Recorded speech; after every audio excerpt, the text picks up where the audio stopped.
Hey, welcome back to the JV Speaks podcast, episode 8. Today we're going to talk about something that always hits home. Every year, John and I always take some time to reflect and kind of look back at the year, how it went, and something that always comes back is just, key lessons that we took away from the year, right? 2022 is almost here, coming to an end shortly, and man, what a year. We had such a good time. We had just so many fun projects that we got to be a part of and help out with and bring to life. And as John and I kind of took some time to just look back at those projects and see all the different people we brought on set and different crew members, we always go back to just being super grateful for everyone that we have. But as we get into this episode, we'll definitely shed some light on just that part of it. But to start, something that always comes back to us and something that we've learned over the years is really just managing expectations for our clients, for our crew members, contractors, and ourselves, right? So you get a lot of projects that come in. We could start this off more in a client aspect, right? Where a client reaches out and you're super excited about a project. You're going back and forth on the ideas, and then it comes down to maybe getting a proposal, right? Getting a request for a proposal. And there's a certain way that we have gone about really just setting an expectation for what they're paying for, right?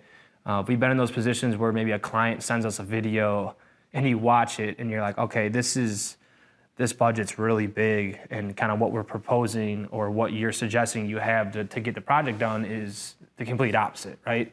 So there's a few ways you can go about that. And I think for us, we never bluntly just go out of our way and say, well, to be honest, that's just not possible because, at JV, we always try to at least make our client feel valued in a way that, let their ideas be heard.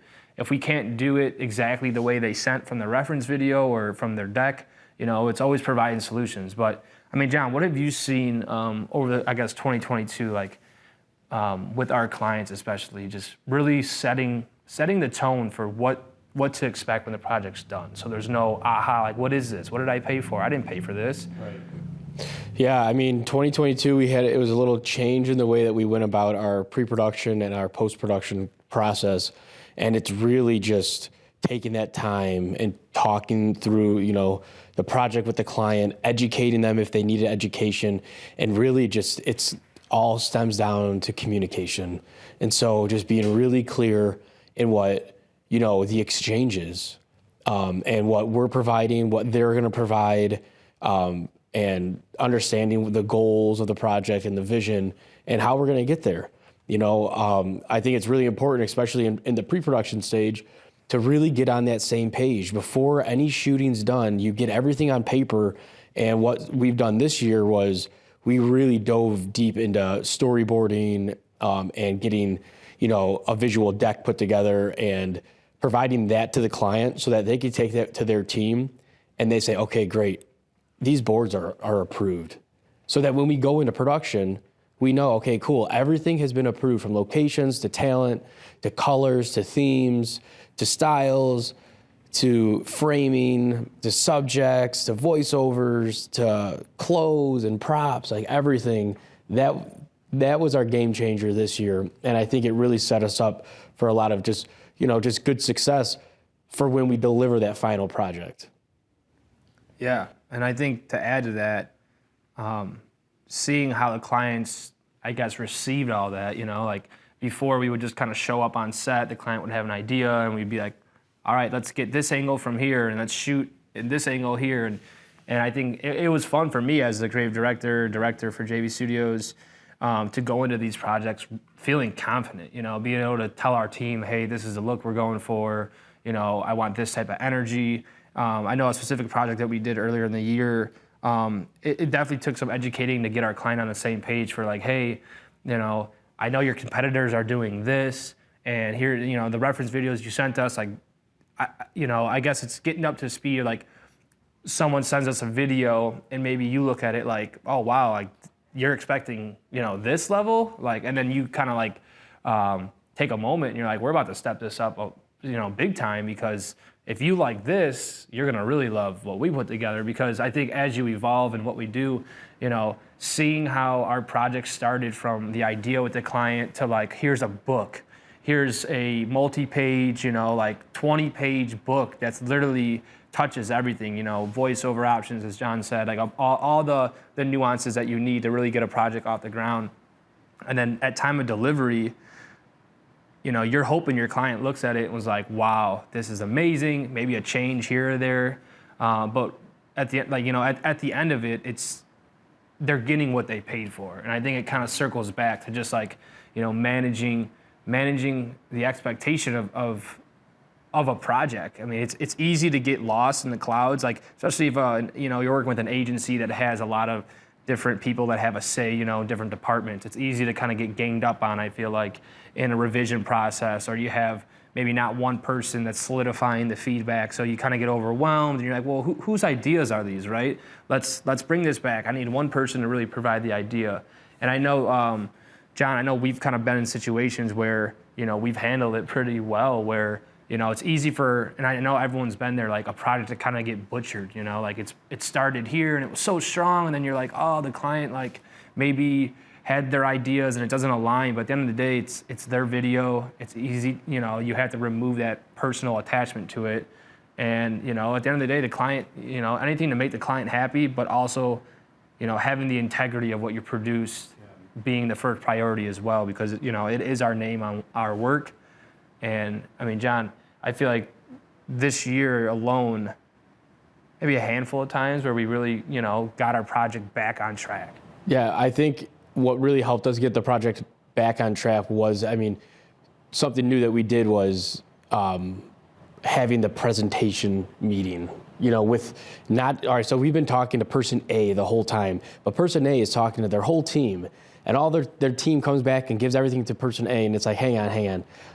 Whoever's involved in your team on making these decisions, let's present. So me and you, we would get on there and have the meeting with the client and go through and say, all right, what questions do you have? And so if it was an agency, it would be, we're talking to the agency and then their clients on board too. Obviously, we're still representing the agency, but their client gets that moment to really share their perspective. So there's no middleman, there's no telephone. That's been huge for us. That's been just like really nice, because then, there's been times where, that has been agreed on, and then we go and we shoot, and then we get into post-production, and then it's like, hey, we, kind of change this or do that. And it's like, hang on, guys, this was what we talked about in this meeting. This is what we're doing, is that, just want to make sure that we're all on the same page. And then it kind of is like that aha moment where it's like, yes, we kind of got carried away there. This is what we want. And then of course, if they need changes, and everyone agrees on to change it, then we make it happen. But, setting, it goes, you're talking construction, right? Here's the architect's blueprints. The construction company builds the house, it's like, I can't take that supporting wall down without taking the whole house down. So there's like limitations of what we can do, and I know that I saw you spark up there for that. So, kind of, I guess, bring it back to you to, foundationally, right? Yeah. And I think also the work, depending on what you're doing, like there's some projects we've been a part of where it's a 12-shot, 30-second video. And it's just like, the angles. Then there's projects that are just kind of like live event capture where, there's only so much you can get. Like you either captured it or you didn't, because it happens once. So, setting the expectation of like, hey, we are shooting a live event, as much as, as prepared as we are going into it, it's kind of like the Instagram versus reality, right? Like the deck is like what we really hope to get, but then you kind of maybe get on site and you're like, this is completely the opposite. Like now you have to call an audible and just kind of letting the client know up front. I think even on site, like we had some shoots where, we had a deck going into a project, and then maybe we get to a live event capture, and what you kind of envisioned and dreamed about, it just doesn't exist where we're at. So as like a new, instead of waiting till after the fact and waiting for the video edit to come out, and they ask, well, where's that clip? I went right up to the client and said, hey, I just want to let you know, I know you had this on the shot list. This, is this here? It doesn't exist. Like, what can we do? And so it's like you're providing that like real-time feedback. Because I think a lot of it is like, we wait, we're afraid to, maybe tell our client we can't capture something because it's not there or it doesn't exist. But I almost think they appreciate it because it's just like, it's transparency. It's like, hey, I love the idea, but there's truly no way to execute this at this event we're at. So what can we do? Or I want to just let you know and put it on your forefront, because when we come back with an edit and maybe you're out of this conversation now, you kind of have our back. Right. And sometimes, especially the events, there's a lot of factors. There's a lot of different vendors that are working to get things in order, and the grand vision is there, but, maybe someone didn't complete that, and it's like, in that situation, yeah, it's best just to say, hey, listen, this is where we're at right now in the present moment.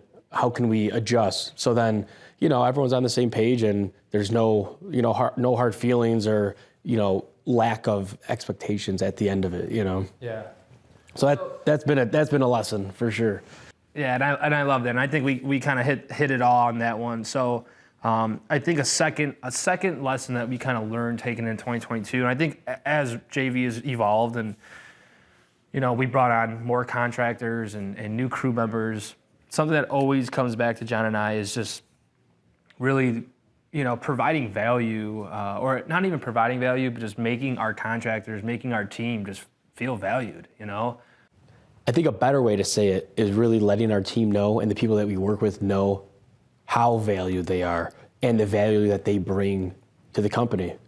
There's many times when, we're done on set or we're done with the project, and we'll look at each other and we say, all right, it's time. And we're driving home. There's a lot of things we could do on our way home. But the first thing we always do is we call our team. I know you love to do that, so. Yeah, well, I personally, when a project goes good, which, is 99% of the time, I just feel like this immense sense of gratitude, especially like on the drive home, like everyone kind of, it's cool. Like, we all come together for, 8 to 12 hours, we're just all in the zone, all professional, like we're all just working together. Everyone's kind of got their caps on and doing their role and their job. And then we all break down, right? It's a breakdown. We got some laughs. Everyone, we're big on the crew hugs, and thank you so much. You did such a good job. But yeah, taking it a step further, like John said, is I really love just kind of like doing that individual call. And if you're listening, I'm sure you've gotten a call from me, but just kind of going out of the way to like get on a one-on-one level and just, hit them with a phone call and say, hey, I just wanted to say again, man, you really held it down. Thank you so much for just kicking ass, like we really appreciate it. Love having you out. And, is there anything that we could have done better from, hiring you perspective, or just like anything on set? And I'm always looking for ways to, improve the set energy, but also just the equipment, was there other ways? Could we have lit something different approach? But that aside, the intention is really just to express gratitude, really to go, above and beyond, and let those people, give them that extra, like, yeah, they needed me there, because everyone that we hire is a super vital role. Well, it goes back to, even clear communications and managing expectations. Like, we're friends with everyone, but then when it comes like, all right, we're on set, it's like, all right, now we're working. Now we're working. These are the roles. Everyone knows kind of their lane that they're in. Everyone understands that. And then, even when we're on projects when our team hires us for projects, it's the same thing. It's, hey, you're the boss. Let us know what you need to do. But it's about, hey, these are the expectations. And once it's all done, it's like, all right, cool. Now let's chill, let's talk, be a little more formal or, casual, which is nice. But, you said 99% of the time they're good calls. There is 1% where it is, a call where you have to, either me or you kind of let someone know, maybe they're newer, maybe they didn't know, maybe they're having an off day, and it's like, hey, I just want to check in with you. Are you all good? Like typically I think that's my call that I make. Yeah. Is like, hey, listen, like I know something was going on. Are you all good? And that's just, managing that expectation too, to let you know, hey, also we're here as friends, and, maybe you were 2 hours late, or maybe you didn't even show up, and it's not like I'm going to hold that against you forever. I just want to know, are you okay? Yeah. Well, and something that just came to my head, I remember when we did a pretty big shoot, like in September, October, one of our team members I know had some just emergency stuff going on with her pets, and I remember it really, it really hit home for her. And I remember I looked at John and I was like, we should really check in. And it was that support almost like she needed on set because there's so much going on, a lot of responsibility, but to kind of break that wall, pull someone aside and say, hey, give me a hug. Are you all right? Like, we're here for you. We're family. I know you're working. You're on our team. Like, we got to grind, but like, I could see it in your eyes. And I just want to make sure you're good. And if you needed to step out, take a break, make a call, go right ahead. And so I think that's just it, just being human. I mean, that's just kind of who we are as people and try to be every day and just have empathy for people that are going through stuff personally and always holding space. That's always a big word that we throw around is you hold space. Things happen. But I think as a third lesson before we close this episode that John and I we kind of got into the flow of is it's all right to just say no to some projects. I think it's so fun to get a bunch of inquiries in, right? And then you say yes to them all, and then now you're just like swamped. And so I think kind of going back to the previous episode of just having that clear vision of what's right for the company, what type of projects you want to take on, it means saying no to some projects. And even if the money feels good and, or it's something, that's like, oh, like we used to do these work. This is a super, it's super easy. Like we can knock this out. I think you have to look back at like, is it pointing the company in the right direction? Is this the work that you want to still be doing? Do you enjoy the people you're working with? And of course, like financially, does it make sense for the company? And I think, kind of being a yes person to everything, it closes doors for those bigger opportunities that come. So I know back in the other days, as you start to, get traction and people find you on Google, it's so easy to people just, maybe someone from a marketing company is just getting bids from, they're sending the same email to 5 companies and you kind of know what's happening. And, we just want to see your numbers. Like, what does it cost? And it's like, let's go a step further. Like, set up a call with me, let's set up a call. Let's talk about this project. And if they can't make the time to do something like that, or they can't, talk to you about a project or like really tell you why they reached out to you, not just because they found you on an agency top 5 list, is it worth your time to give them? Like time is money. I think as we get older, like I personally realize that all across the board is, just to give a potential client all your time to build a proposal, just for them to literally look at numbers, Sometimes you just say, hey, we're just not interested in the project. I'm not even gonna go to the step to give you my numbers. I'm not even gonna put a bid in because we're just not interested in the project. Thanks for reaching out, and if something else comes up, never wanna burn a bridge, but at the same time, kind of knowing what projects do you want to do? I mean, John, what do you like? I know we've had that a few times this year where this wasn't a good fit. Yeah, I mean, a phrase that comes up in my head when we talk about this is just setting realistic goals. Like, is this project going to be something that we're proud of? Is this something that's going to elevate us to the next level? Is this work that we enjoy? Does this project, does it rank higher than me having some time to reset myself and fill my cup up in other ways? Am I just working and working and working, just to work? It's like, yeah, I mean, it's tough to say no. I mean, it is. It's really tough to say no. But it's the wisdom to know when to say no. It's looking back and saying, oof, I just don't know if this project's going to serve me at this time. And being selective with it, and it takes time to get there. I know in the beginning we want to stay busy. So yes to everything. And then now you find yourself shooting these projects that you're just drained, and just like you go home, the energy's off and it's like, like it's great. Got paid a little bit, but just not fulfilled, I think that there's this quote that's going around on the internet, and it's the man, and I'm going to butcher it here, but the man that enjoys walking gets there faster than the guy that enjoys the destination. Something like that. Yeah. I butchered it. But I think the idea of that is when you're passionate about something, you're going to enjoy that. Even if it takes you longer, compared to the guy that just wants to get there, that just wants to do it. And it's like, okay, what's more sustainable? You know, like I love walking. I'm just going to keep going. I love doing this. I love filming. I'm just going to do it. You know, I'm just going to do it and I'm going to enjoy it. I'm going to take my time. I'm going to relax. I'm going to take it all in rather than the person that just like, I want to get to the top now. Okay, well, you know, burnout, you know, you're going to get burnt out. I also think, you know, something I realize with any project you take on, right? Any client you're starting, it's kind of like dating, you know, like if a client reaches out to us and we go through with the project, you kind of have to look at it like, okay, what type of project is this? Is this like a kind of a commercial narrative piece? Is it like a brand video? Is it an event recap? And you kind of have to look at it like, okay, I'm going to be dating this client for 3 months. You know, it's literally like a relationship. And so it's like, as easy as it is to say yes, or just to take it on because you need work, you kind of have to look at it like, do I want to date this person? Just like you would, you know, date anyone else in the real world. You know, like, is this someone that is going to be nice nice to work with, or are they bitter? Do they not know how to communicate, and then it falls back on you? So I think like it's kind of like you're blind dating, right? And it's like some people are comfortable just saying yes to anyone that maybe reaches out to them. Hey, you want to go on a date?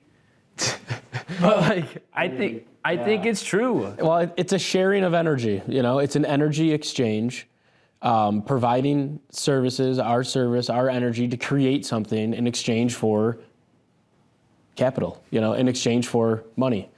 And so, you know, I like the dating analogy, and it's on the other side of it. The way I think about it is, it's like it's sharing energy. You know, so yeah, if you're working with someone that's kind of uptight and rude, and they look down at you and all that, it's like, oh man, I don't know. Like, I just don't know if that's worth my time.